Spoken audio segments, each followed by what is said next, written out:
Bismillah walhamdulillah wa salatu wa salam ala rasulillah. So we continue in our journey with the early hours. This is the 5th session. And we're dealing now with the obstacles to our growth. Earlier in the other session, we were talking about the importance of developing certain key qualities. And of course, those qualities have to be developed with proper understanding, with our investment in learning Islam. The process of tazkiyat an-nafs, or purification of the self, really can't take place without a solid foundation in the knowledge of Islam. And so that's something that he had talked about. I de-emphasized that point in specific because I wanted to bring it to this session. Whether we are focusing on the purification of the self from bad qualities, or we're talking about the cultivation of the self with good qualities, that process involves us learning Islam. And the process really of purification of the self at the most basic level is about practicing the deen. There are aspects of purifying the self and developing the self which can't be done by the self. And so, for instance, it's very dangerous to think that the whole purification process can be taken solely by you just engaging in what you think that process should look like. And a lot of people make this mistake. They feel as though they don't need anyone to help them in the process of development. And that's part of the problem that we have. The tarbiyah process, what we call the tarbiyah process, or cultivating the individual in their program of self-development through knowledge and through purification of the self, that involves having what we call a murabbi, or a guide in the process. And that process of self-development really can't take place without knowledge and education.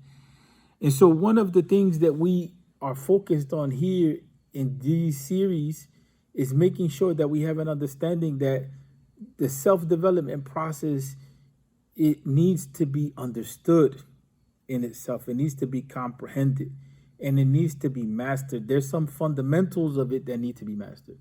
But at a basic level, the purification of the self is really about practicing the basics of the deen with consciousness, with understanding their goals and their objectives. Like what are we aiming to achieve by the practice of Islam when we start talking about upholding the pillars of Islam? There is an important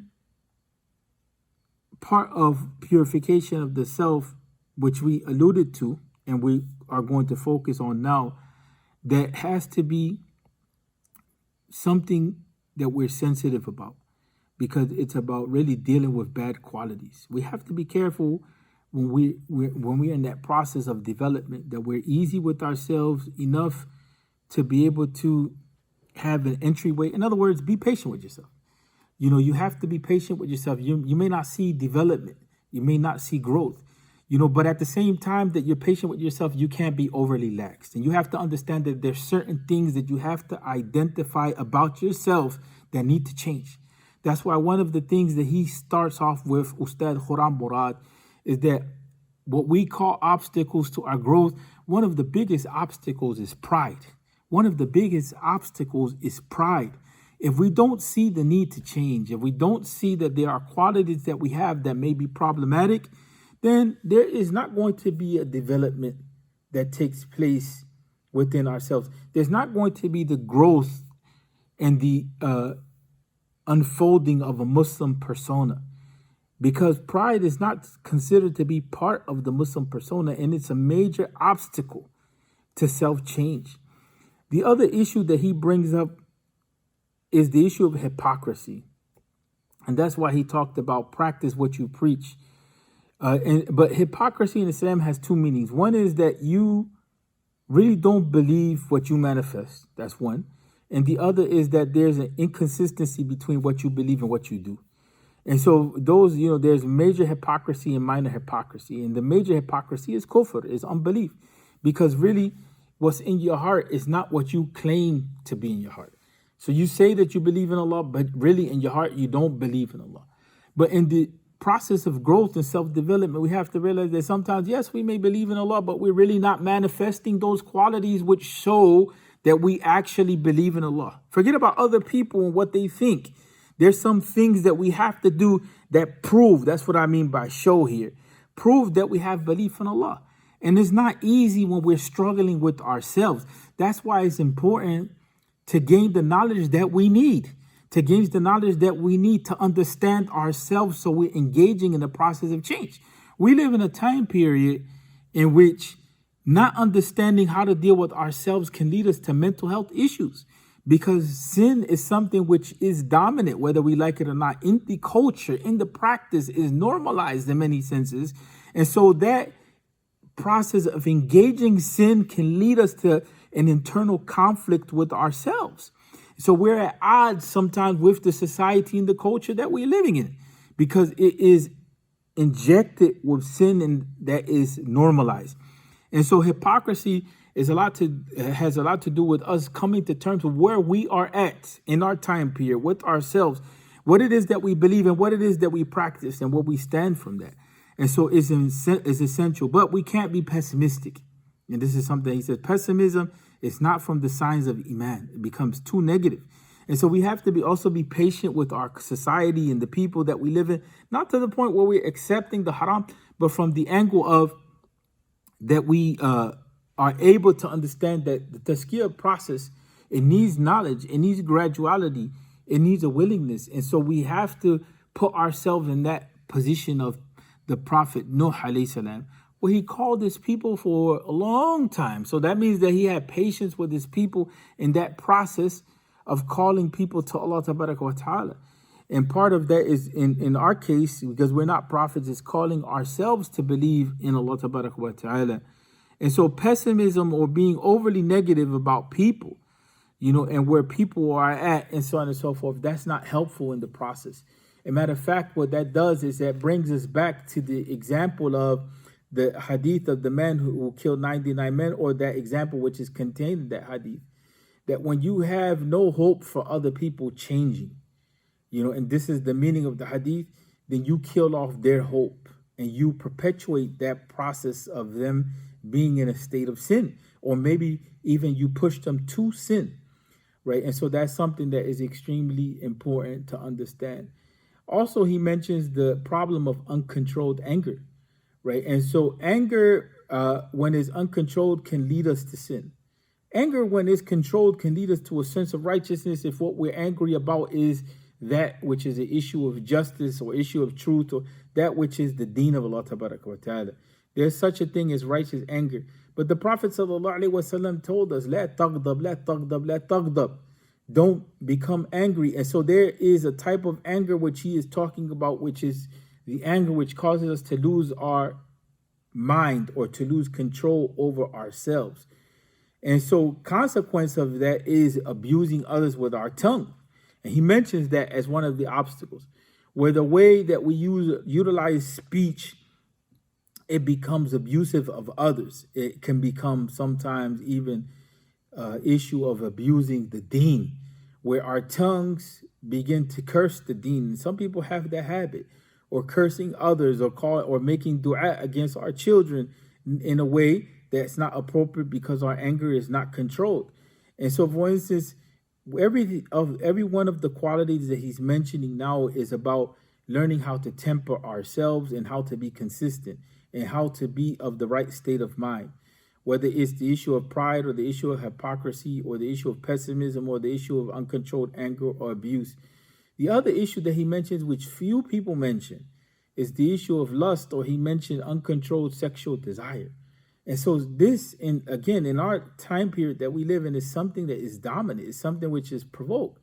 And so these are obstacles to our growth, because ultimately what happens is that we're not seeing correctly and we're not in the proper state of being. We are in the state of disorientation and in the state where we have no control over ourselves and no sense of hope, right? And so pride is not going to push us to change. Hypocrisy is not going to push us to change. Pessimism is going to kill our hope to change. Uncontrolled anger is going to perpetuate the issues that we have in which we are going to find ourselves constantly getting into problems because of that state of anger, which is uncontrolled, and violate the rights of other people as a consequence, maybe. And the issue of abusing with the tongue, it shows that our tongue, in that case, is not respecting the dignity of others and is not occupied with the dhikr of Allah tabaraka wa ta'ala. A tongue can cause the destruction of a community. It can lead us outside of our marriage. It can lead us outside of the fold of Islam. So the tongue uncontrolled is extremely problematic. And the issue of lust is one, again, in which, shaitan twists us to such an extent that it puts us in, that twisting puts us in the situation in which we find ourselves, destroyed on multiple levels. And so the issue of major sins, is what we find: cursing people, leaving the deen, the issue of fornication, the issue of adultery. All of this comes from uncontrolled sex, and uncontrolled desire.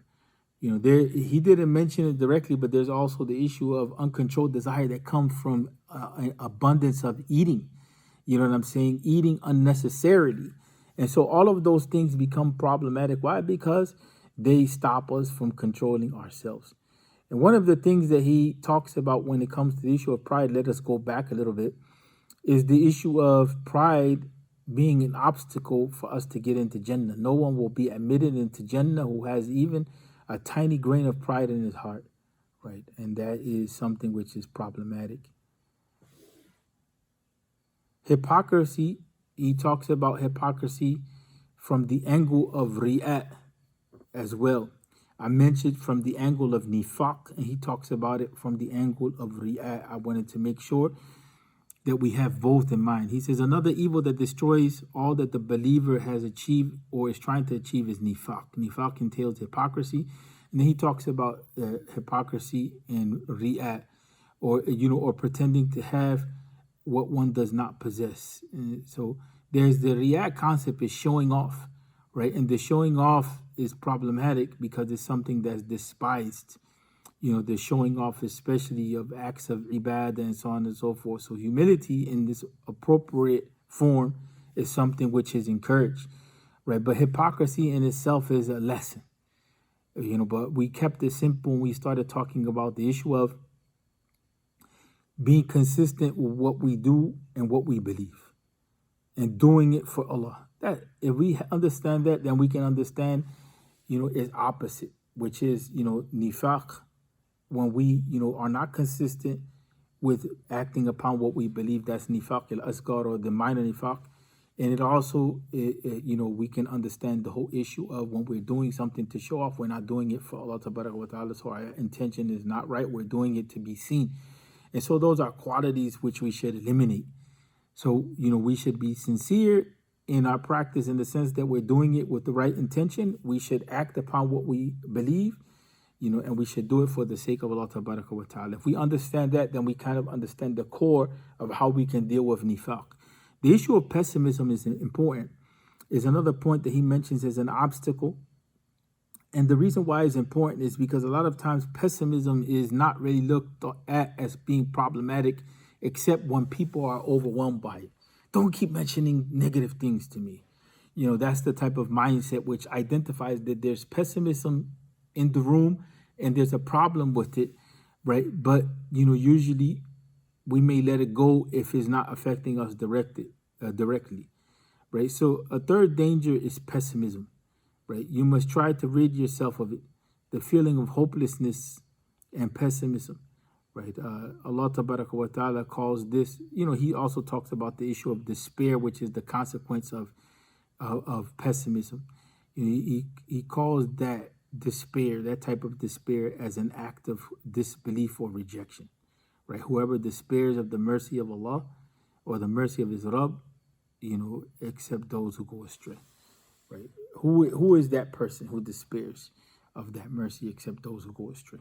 And so the issue of pessimism, it doesn't start off with just despair. The issue of despair, it doesn't start off, by itself. It starts off with pessimism. Pessimism, seeing everything so negatively without having something to counter it. It creates a situation where we can come to despair if we are denying the essential role that hope has. It's true that there's a lot of negatives, and we should identify what those negatives are. We should identify them without being people that ignore reality as it is. But, we have to make sure that we're seeing properly. So we may see situations which are extremely pessimistic, right? But we have to also realize that there's times when situations become like that where help and hope is in Allah or with Allah. And so the issue of pessimism, it comes back to our perception, right? And so if our perception is not right and we're only seeing things in the negative way, then that means that we're not counting the blessings. We're not being thankful to Allah wa ta'ala. And if we go too deep in that pessimism, it's going to bring us to a point of extreme despair. And that extreme despair can knock our iman. It can undermine our iman. It can destabilize our iman. And it can put us in a situation in which is very dark.